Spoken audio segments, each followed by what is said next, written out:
This is why we as a church need to come together, because you have something the church needs. What you bring to the church is necessary.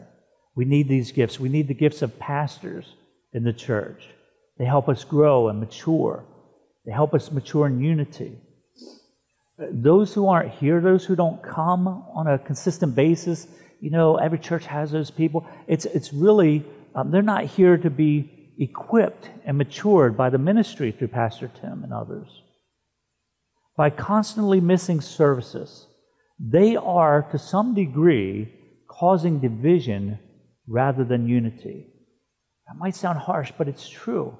If you consistently miss it, especially if you have the attitude of, well, I'm going to wake up on a Sunday and decide whether I feel like going or not. Aren't you glad you came here this morning? Because I'm not talking to you.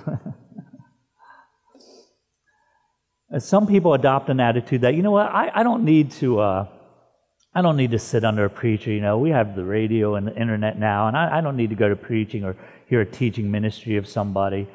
They think they're going to grow just fine. I can just read the Bible on my own. The Holy Spirit's with me. He can speak to me outside of church.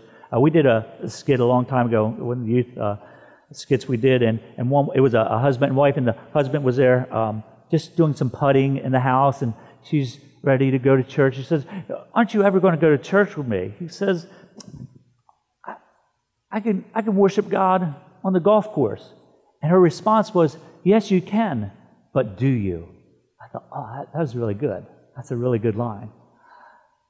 Do you? People think they can stay home and read the Word and the Spirit will speak to me, but do they really do that?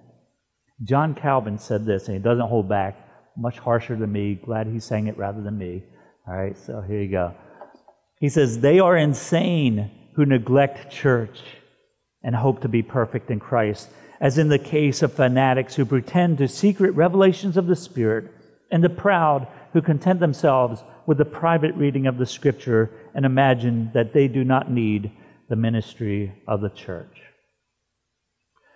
I think Calvin has it right. We can't build the church by those who neglect the church. Unity isn't helped by those who stay unconnected to the body of Christ. God gave the church gifts and gifted people for a purpose.